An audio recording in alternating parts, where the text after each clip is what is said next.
Hi everyone, welcome! Sejam todos muito bem-vindos, alunos do terceiro ano. Estamos agora com a nossa aula 8.1, que vai tratar sobre um assunto gramatical que vocês já tiveram na vida escolar de vocês. Então vai ser um resumo sobre os tempos simples. Vamos ver sobre o Simple Present, Simple Past e Simple Future. Ou seja, muita informação, so let's go! Aula 8.1, e como eu falei, a gente vai fazer essa revisão, essa lembrança sobre os simple tenses. E o título da aula é esse, Simple Things, coisas simples, porque se trata dessa questão dos tempos simples. Ou seja, o Simple Present, o Simple Past e o Simple Future, e suas formas afirmativas, negativas e interrogativas. Muita informação, então vamos começar. Vamos começar pelo Simple Present. Tem umas perguntas para você. Do you know the auxiliary verb do? Você conhece o verbo auxiliar do? What about his brother does? Does anybody know? E sobre o seu irmão, o does? Alguém conhece? Então, todas essas perguntas estão feitas na forma interrogativa do Simple Present. E aí a gente está falando sobre os verbos auxiliares, porque todos os tempos verbais em inglês, você vai ter um verbo auxiliar que vai auxiliar ali numa determinada situação. Aí que basicamente a gente vai ficar aí nas frases interrogativas e negativas. E aí, vamos entender mais sobre o Simple Present? Mas olha só, nós vamos usar essa dupla sobre o do e o does em algumas situações no Simple Present. Mas antes de falarmos sobre eles, sobre esses verbos auxiliares, another question, outra pergunta. Quando devemos usar o Simple Present? E olha só, você vai usar o Simple Present para falar sobre ações habituais que ocorrem no presente, além de usado para expressar verdades universais, sentimentos, desejos, opiniões e preferências. Vamos lá, alguns exemplos, olha só. Para falar de hábito, nós temos I listen to my favorite podcast every day. Eu escuto ao meu podcast favorito todos os dias. Para a situação permanente, I work in Brazil. Eu trabalho no Brasil. Para fato geral, Brazil is a diverse country. Brasil é um país diverso.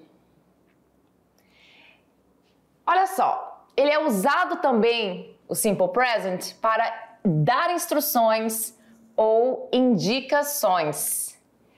You go straight for 3 meters, then you turn left.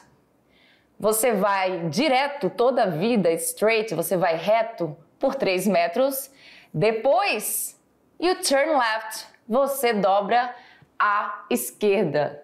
Então, todos os meus verbos aqui, eles estão conjugados no presente simples. O verbo go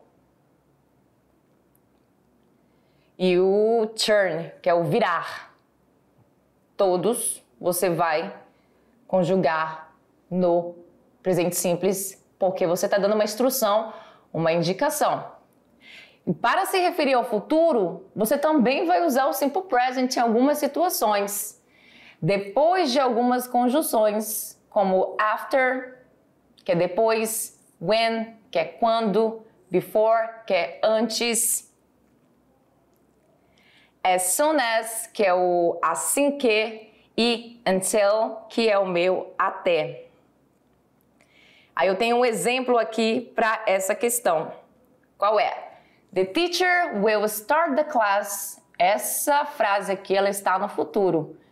Quero dizer que a professora começará a aula. When, olha a conjunção aqui. Aí logo em seguida a gente tem uma frase no Simple Present. When the last student arrives. Quando o próximo aluno chegar. Arrive é o meu verbo. To arrive, aqui ele está conjugado.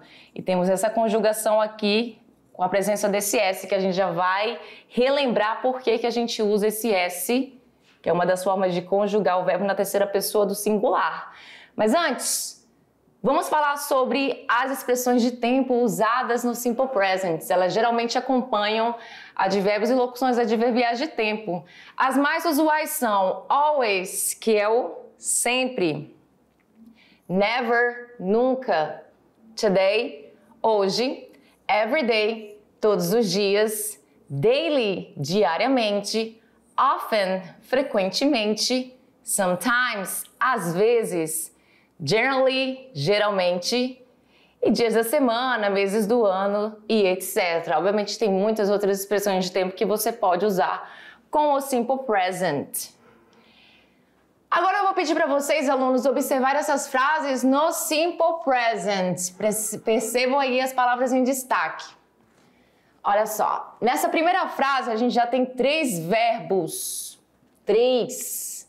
Então olha só, I am a terrific driver, so is he. But you are an awful driver. Eu sou um motorista ótimo. A palavra terrific, ela parece terrível, mas é um falso cognato, então ela é ótimo. Perceba aí a brincadeira com a palavra. Ele também.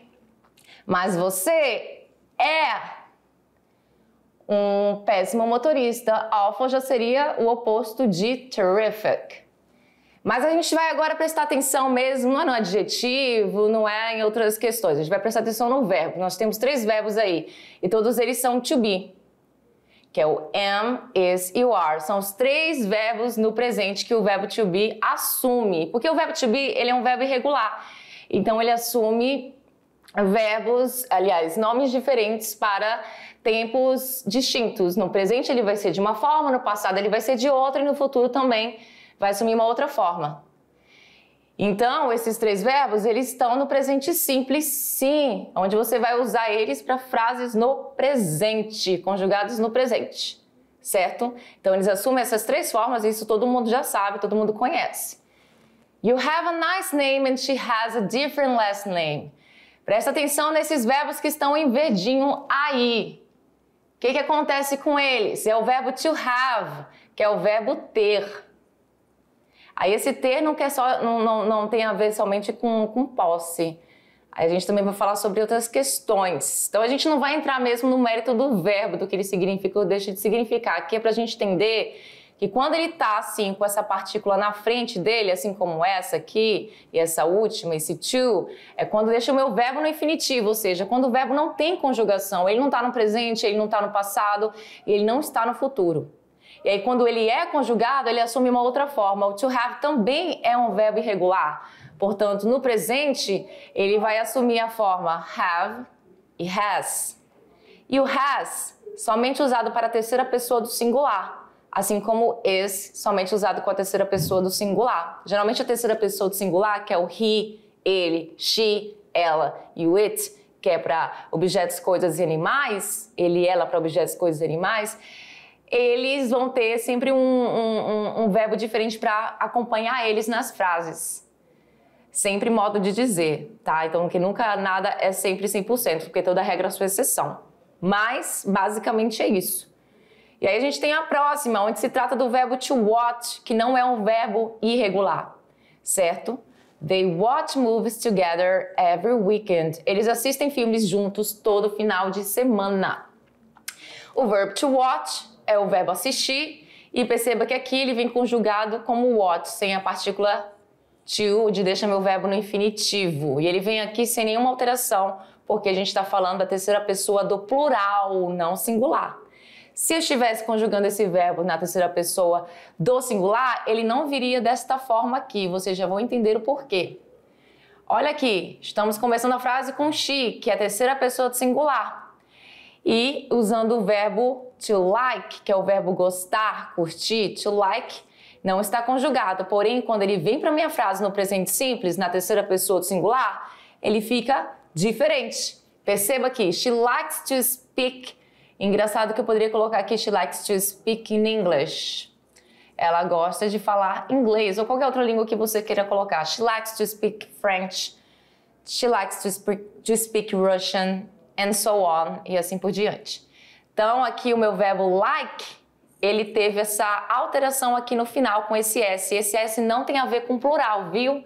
Não tem nada a ver com plural, a gente já vai relembrar daqui a pouco, depois desse nosso slide que vem agora. Então, Simple Present na Affirmative Form. Para fazer forma afirmativa do Simple Present, você precisa do seu sujeito do seu verbo. E claro que isso pode alterar se você for colocar uma expressão de tempo que vem depois do sujeito, isso vai determinar qual a expressão de tempo que você for usar. Aqui eu usei o today e ele vem no final da minha frase mesmo. I feel blue today, ou seja, eu me sinto triste hoje. A palavra blue, além de ser uma cor, azul, também é uma expressão para falar que você está sad, que você está triste. We do the work all night long. Nós fizemos o trabalho a noite inteira. Do é um verbo que, além de ser um verbo auxiliar no presente simples, ele também é um verbo de tradução que significa fazer. Então, aqui a posição dele na frase, depois do pronome pessoal numa frase afirmativa, sugere que ele é um verbo de tradução. Então, nós fazemos o trabalho a noite toda. You know the truth. Você conhece ou você sabe a verdade. Porque know é o verbo conhecer, saber, enfim. E aqui ele está vindo com o meu pronome pessoal you e a conjugação dele é esta aqui. Então vem do verbo to know, o verbo conhecer, saber. Então ele passa para cá sem a partícula to nesta forma. Perceba que não há flexão verbal quando a gente fala de primeira pessoa do singular, de segunda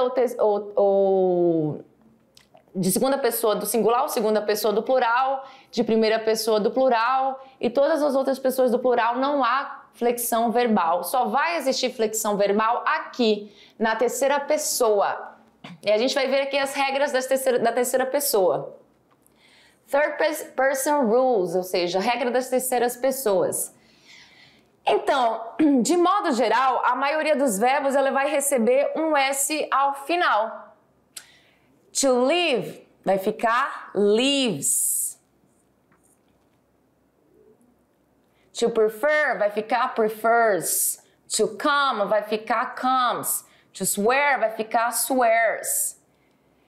Live é partir, prefer é preferir, come é vir, swear é jurar. Então, na terceira pessoa, she lives, she prefers, she comes, she swears. Ela, né, eu usei no exemplo aqui.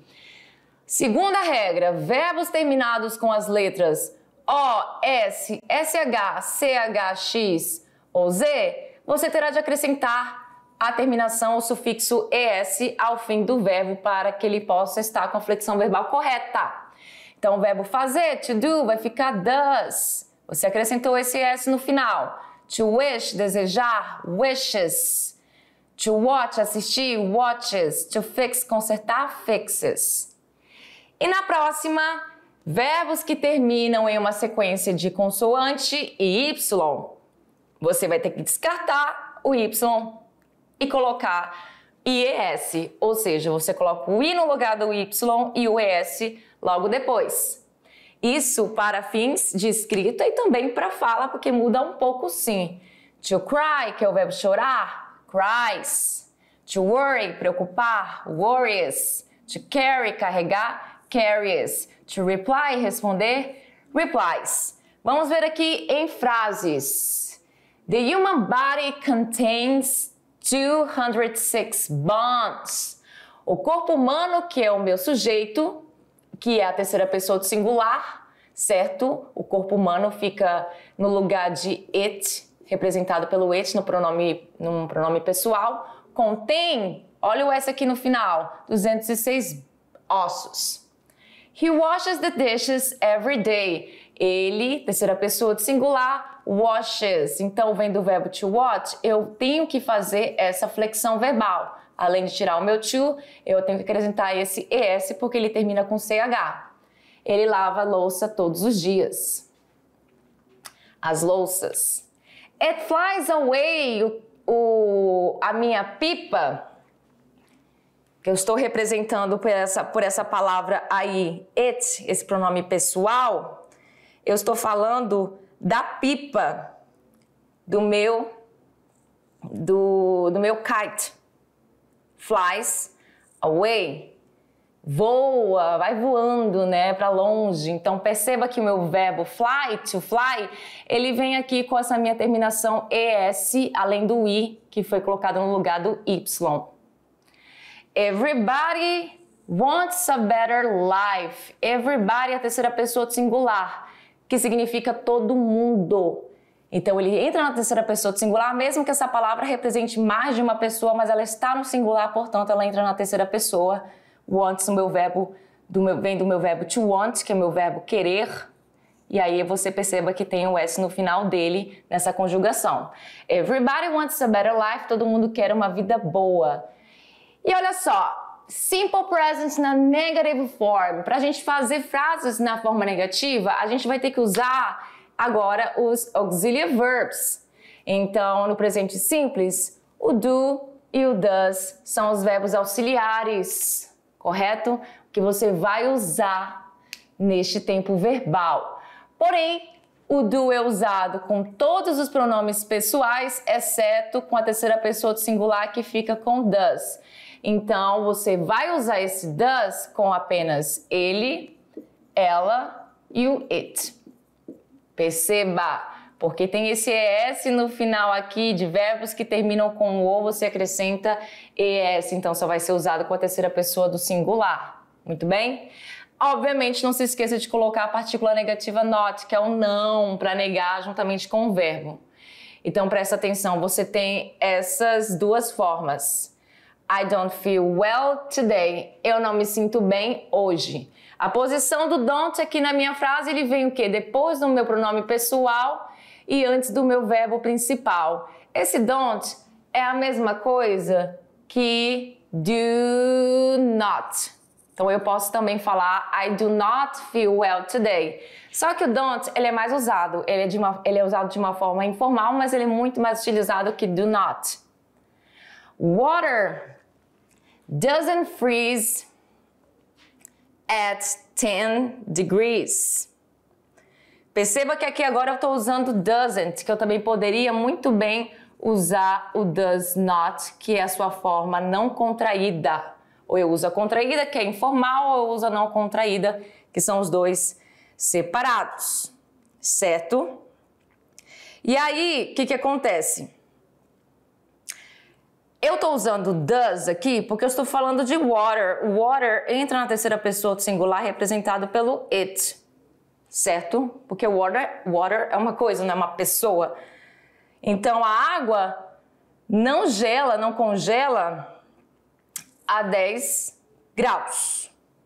É um fato, não tem como mudar isso. Um fato geral.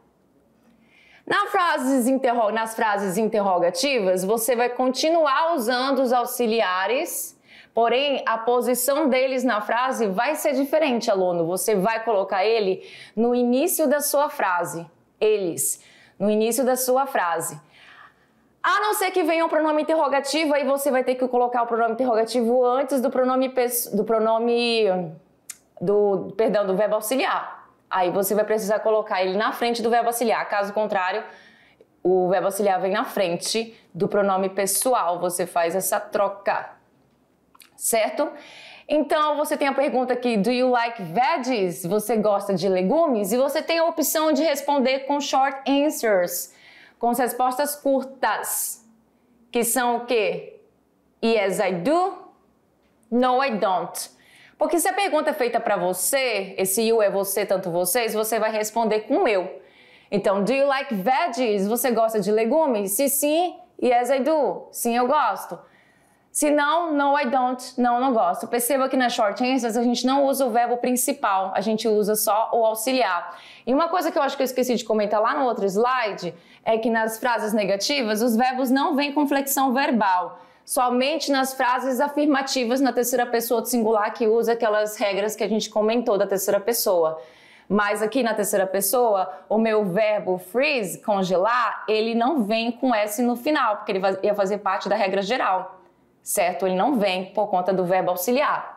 Nas frases interrogativas, a mesma história. Você também não vai conjugar o seu verbo. O verbo like, ele fica like aqui da mesma forma. Ele não vai ter esse S, até porque ele estava trabalhando aqui com minha segunda pessoa do singular. Mas aqui nessa frase, does he know how to drive? Ele sabe dirigir? O verbo know, ele não vem com S no final, mesmo sendo trabalhado com a terceira pessoa, porque eu estou usando o meu pronome. Que pronome, teacher? O meu verbo auxiliar does. That's why I don't use it. Por isso eu não uso a questão lá da flexão verbal, nem nas frases negativas, nem nas frases interrogativas. E isso é uma coisa que a galera erra muito, então tem que prestar bastante atenção. É algo simples, mas que a gente acaba esquecendo que essa flexão não existe nas negativas e nas interrogativas. Muito bem? Então vamos para o Simple Past. Vamos para o Simple Past. Ainda tem aqui o Present, mas é Simple Past. Quando devemos usar o Simple Past? O Simple Past ele é usado o quê? Para falar de ações no passado. A gente já está no passado, não tem nada a ver mais com o presente aqui. Então, sobre fatos acontecidos no passado e que já terminaram em uma data específica. Expressões de tempo, como yesterday, que é ontem, last, que você vai usar com outras palavras logo depois. Last ele trabalha como adjetivo, que é o último, né? O última. Então, last night. Aí você pode também traduzir como passado ou passada. Noite passada. Last week, semana passada. Last month, mês passado. The day before yesterday. Ou seja, é o nosso anteontem. The day before yesterday. Se yesterday poderia estar no minúsculo, né? O Y. E o ago, que é atrás. Obviamente tem mais outras expressões de tempo, é só mesmo a título de curiosidade.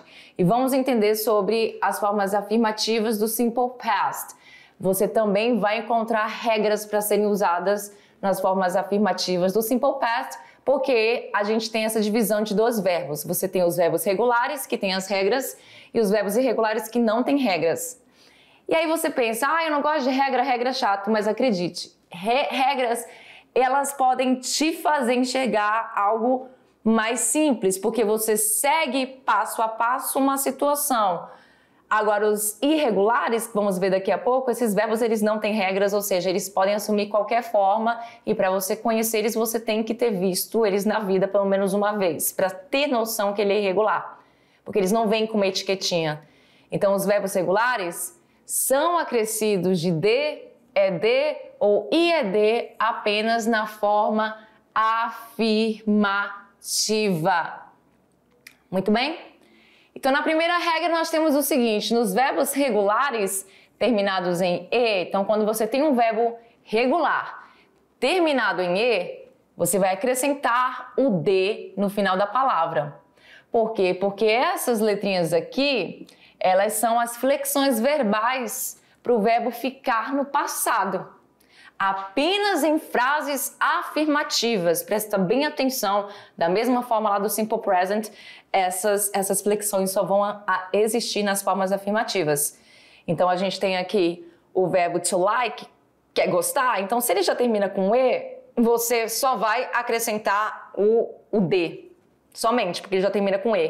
To lie, mentir, acrescentou o d. E automaticamente você tem um verbo conjugado no passado. Enquanto no português você tem várias conjugações, dependendo se é singular ou plural, você vai usar essa palavra com todos os pronomes pessoais. Olha que facilidade. Na segunda regra dos verbos regulares, ou seja, nos verbos regulares terminados em consoante vogal mais consoante, que é o CVC, você vai duplicar a última consoante e acrescentar o ED. Como assim?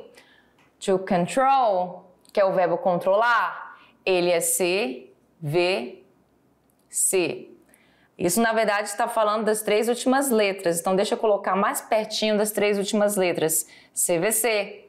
Então, se é CVC, você dobra a última consoante, que é o L, para poder acrescentar essa flexão verbal.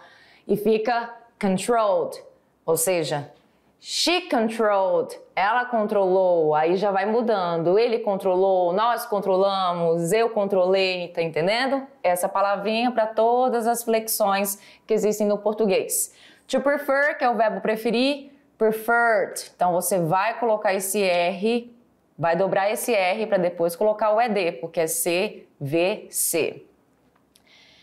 Na terceira e última regrinha aqui, tô colocando essas letrinhas aqui para mostrar que é a terceira regra. Nos verbos terminados em Y, precedidos de consoante, somente precedidos de consoante, não é precedido de vogal, consoante apenas.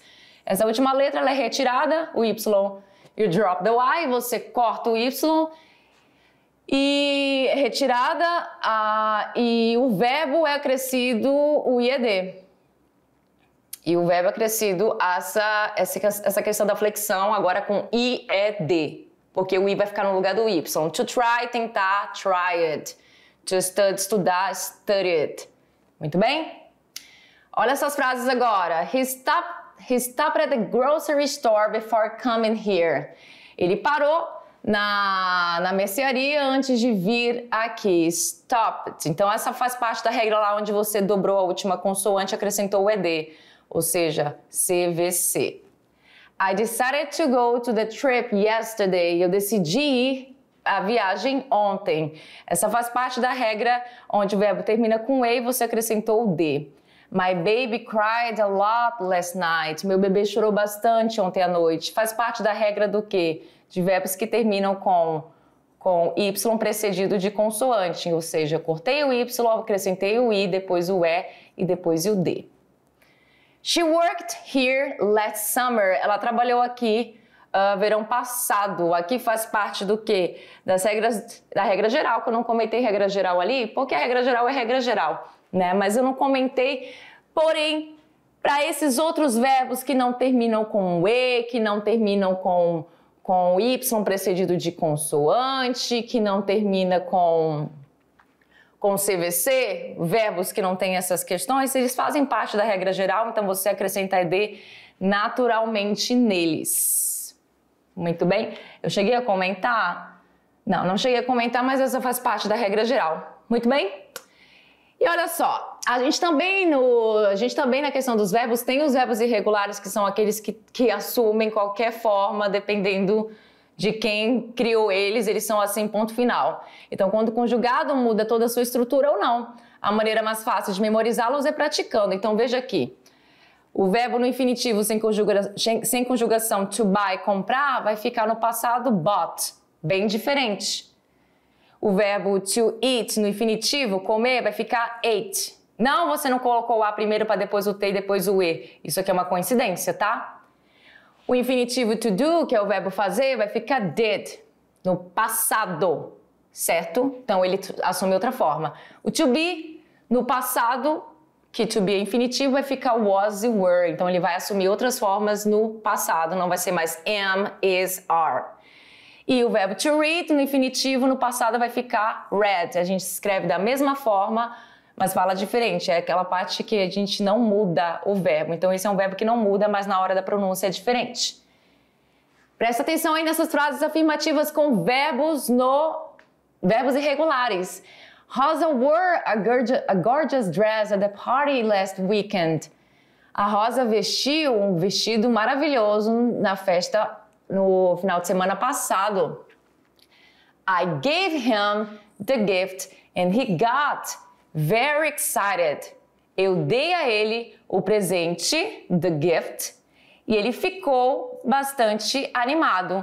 Então, esse verbo worry vem do verbo to wear, que é o verbo vestir. E ele é irregular e no passado ele fica assim, em frases afirmativas. Gave vem do verbo to give, verbo dar, e o passado é gave. Got vem do verbo to get, que é um verbo muito usado no inglês, inclusive só tem um dicionário para ele. Ele é muito usado e tem vários significados dependendo do contexto e de outras palavras que vêm depois dele. Mas o presente dele, a forma infinitiva, aliás, é get. E o passado é got. Muda porque é irregular. E nas formas negativas do Simple Past é muito simples. Presta bem atenção, coisa mais simples. Você só vai utilizar o quê? Além da partícula negativa not, você vai precisar do seu auxiliary verb, que é o did. Então, você não vai mais usar o do e o does. Esquece eles, porque eles são do presente.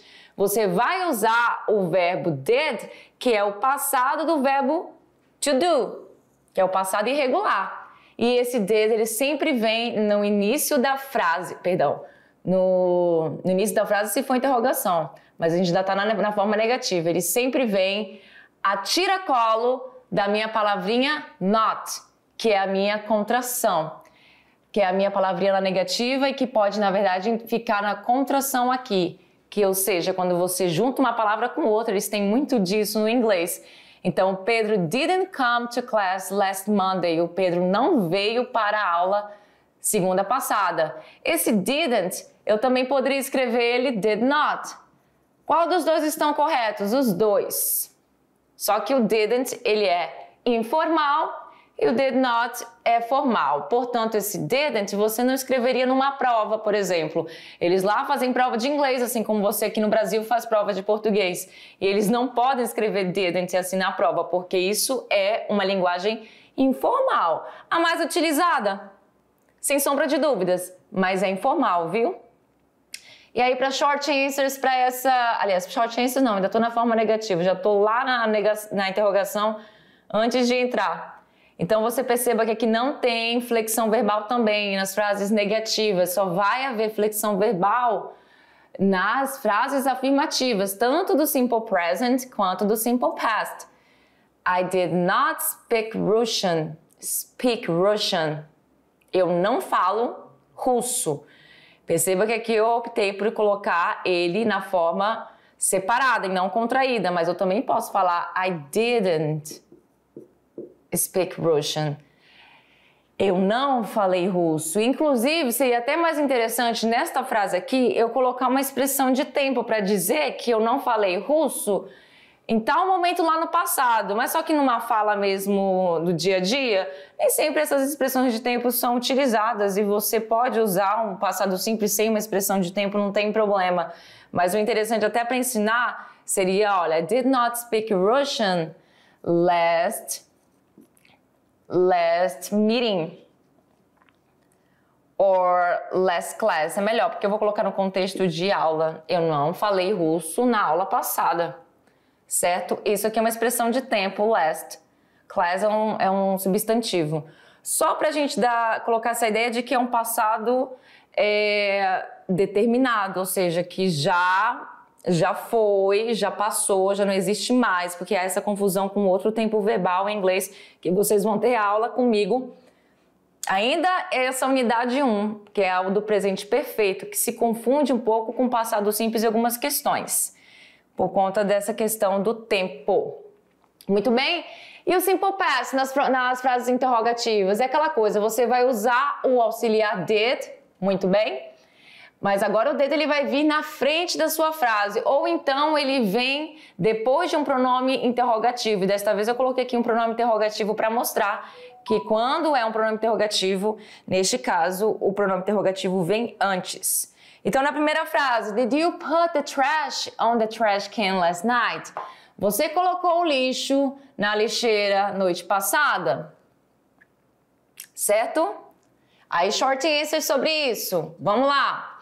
Yes, I did. Sim, eu coloquei. No, I didn't. Não, eu coloquei porque a pergunta é feita você, certo? E o meu verbo é put. E perceba que o meu put aqui ele não vem na flexão verbal. Engraçado que o verbo put, ele é um dos verbos que também não vão mudar. Então, ele é put no presente, put no passado e ele é irregular. Que nem aquele verbo read, que é to read no infinitivo, read no passado e read no presente. Então, na escrita não vai mudar. Where did you leave my socks? Onde você deixou as minhas meias? Muito bem?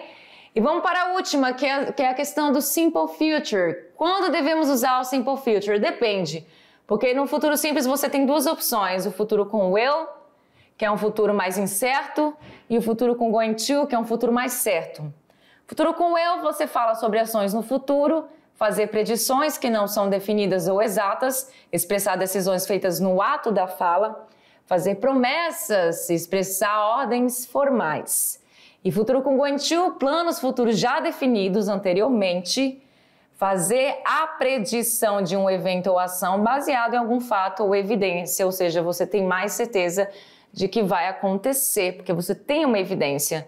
E nas frases afirmativas, as estruturas são diferentes. Enquanto o futuro com will, você só vai usar esse verbo, que é um verbo modal, inclusive, ele vai vir na frase afirmativa depois do sujeito e antes do verbo principal.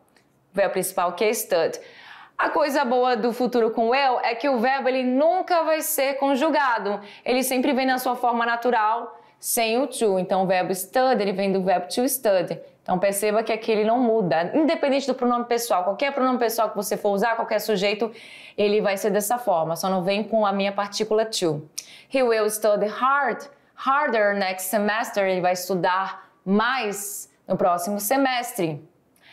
Olha só, palavras como maybe, que é talvez, perhaps, que é talvez também, hope, é esperar, né, alguma coisa, não esperar de você estar esperando em algum local, mas esperar por alguma coisa acontecer, think, que é achar, probably, que é provavelmente, guess, também que pode ser achar, costumam ser usadas nas predições com will, porque você não tem certeza se isso vai acontecer ou não, não é certo, quando você usa com o futuro com will. Então, perhaps, they will be here for dinner. Então, talvez, ou maybe. Inclusive, eu prefiro usar o maybe. Maybe é usado mais no inglês americano, o perhaps é mais no inglês britânico. Mas eu coloquei o perhaps aqui de gaiata.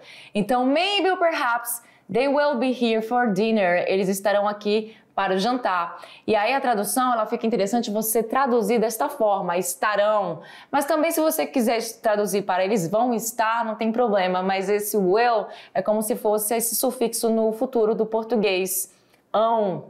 Falarão, comerão, dançarão, que a gente até não costuma falar isso no português, mas a gente usa mais o vão alguma coisa. Vão estar, vão isso, vão aquilo. Mas esse will é como se fosse isso. E o be, ele vem aqui, ó, da sua forma como to be, só que sem o to. Ele vem na sua forma natural, porém sem a partícula to. I will lose some weight until December. Eu irei perder, ou eu perderei, ou eu vou perder peso até dezembro. Então o verbo lose vem aqui na sua forma base sem o to e o will sempre antes do meu verbo principal. E o futuro com going to, a estrutura muda, porque você vai usar o verbo to be, dependendo do pronome pessoal que você estiver trabalhando, então vem sujeito, o verbo to be, e aqui você pode colocar o verbo to be contraído com pronome pessoal ou ele separado, e a estrutura de going to, que ela é fixa para todas as frases, é fixa, além do verbo to be, mas vai alterando o verbo to be, né, porque são 3 no presente, e o verbo to be no presente você vai usar am, are, is. Going to, ele é fixo e logo seguido o seu verbo. E o verbo ele vem na sua forma in natura, sim, porque esse to está deixando ele no infinitivo. Porque aqui você vai traduzir, por exemplo, they're ou they are going to buy the tickets for the concert. Ou seja, eles irão comprar o ingresso para o concerto. Ou eles vão comprar o ingresso para o concerto. Going to buy, vão comprar. Well, I'm ou I am, você pode contrair o verbo to be com o pronome pessoal, ou então deixar ele assim, sem contração. Going to, que é para todo mundo esse going to. Travel, travel, travel, travel, tomorrow. And that's why I can't party tonight. Ou seja, bem, eu vou viajar amanhã. Então, e é por isso, né, that's why, é por isso que eu não posso festejar ou ir pra festa hoje à noite. E a questão aqui de você ter certeza que algo vai acontecer por uma evidência. Look all those clouds, olha para essas nuvens. It's ou it is, você pode colocar o verbo to be contraído com o pronome pessoal ou ele separado. Going to rain all night, ou seja, vai chover a noite toda porque eu tenho uma evidência aqui sobre as nuvens. E você também tem a opção de usar o gonna, que é bem informal, mas você pode usar o gonna no lugar de going to. Going to é a mesma coisa que gonna.